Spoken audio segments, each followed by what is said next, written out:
પ્રદેશ અધ્યક્ષ શ્રી પાટીલ સાહેબની સૂચનાથી અત્યારે અમારા જયંતિભાઈ કવાડિયાજી અને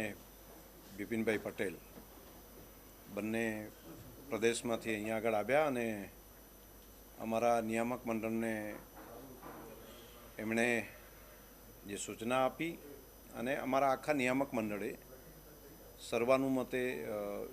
ચેરમેન તરીકે મને અને વાઇસ ચેરમેન તરીકે ભાવાભાઈ રબારીને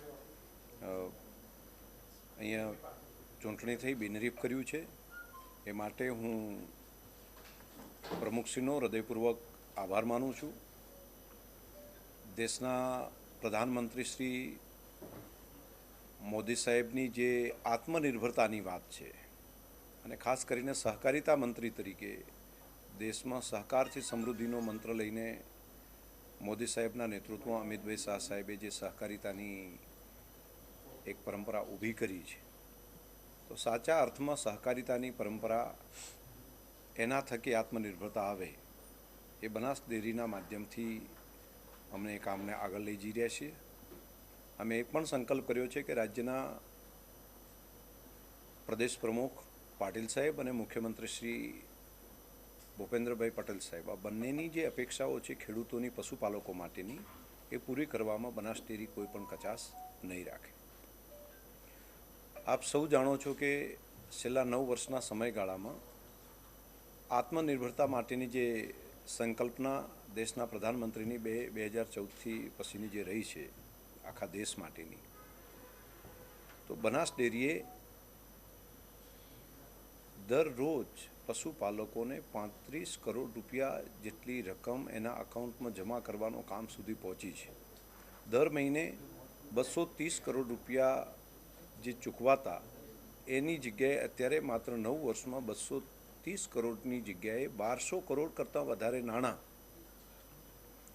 એક જિલ્લામાં પશુપાલકોના અકાઉન્ટમાં જમા થતા હોય તો એ આ બનાસ ડેરીના માધ્યમથી છે।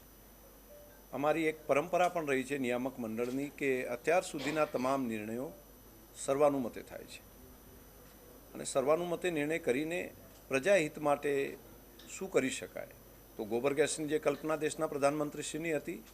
તો એ પણ ગોબરના પૈસા છાણના પૈસા પણ પશુપાલકોને ચૂકવવાની શરૂઆત કરી છે અને એનું મોટા પાયે એ કામને અમે આગળ વધારી રહ્યા છીએ। બીજું કામ અમે સાથે સાથે હનીનું પણ લીધું છે, બી કીપિંગનું કામ, તો એક પશુપાલકોને ત્યાં પણ ફાયદો થાય। આટો બનાવીને માર્કેટમાં વેચવાનું કામ, તો ઓર્ગેનિક ઘઉં ખરીદીને એ માર્કેટમાં જાય તો ઝેર મુક્ત કહી શકાય એવો ખોરાક લોકો સુધી પહોંચાડી શકે। અમે ગોબરના માધ્યમથી ગાયનું છાણ અને વનસ્પતિના પાંદડા આ બંને ધરતીનો ખોરાક છે અને ધરતીને બચાવવી હોય સેવ સોઇલના અભિયાન તરીકે પણ બનાસકાંઠાને એક મોડલ રૂપ બનાવીને પ્રકૃતિનું જેવું છે એવો ખોરાક, જંતુનાશક દવા અને રાસાયણિક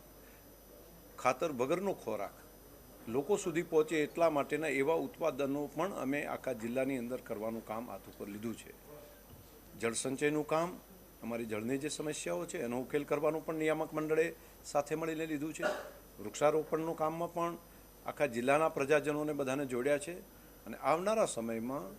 અમે નવો જે સંકલ્પ કર્યો છે એ પર કેટલ પ્રોડક્ટિવિટી કઈ રીતે વધારવી અને અહીંના દેશી ગાય અને એની ભેંસ, તો ભારતની પ્રજાતિ જે ગાયોની છે એમાં સંવર્ધન કરીને એમાં વધારે દૂધ આપતી થાય અને એ ટુ મિલ્ક લોકો સુધી પહોંચાડીએ, લોકોની હેલ્થ સુધરે। અમૂલ બ્રાન્ડના માધ્યમથી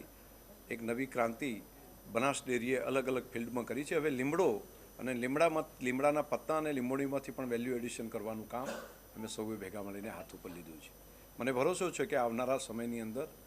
ગ્રામીણ અર્થતંત્રમાં મહિલાઓની જે ભાગીદારી છે એમાં સર્વશ્રેષ્ઠ જિલ્લો બનાસ બને એ પ્રમાણેનું અમારું નિયામક મંડળ સતત પ્રયત્ન કરશે। હું તમામનો આભારી છું, અમારા નિયામક મંડળનો આભારી છું અને લાખો પશુપાલકોની જે અપેક્ષા હતી એ પૂરું કરવાનું અમને બળ આપે, માં જગદંબા શક્તિ આપે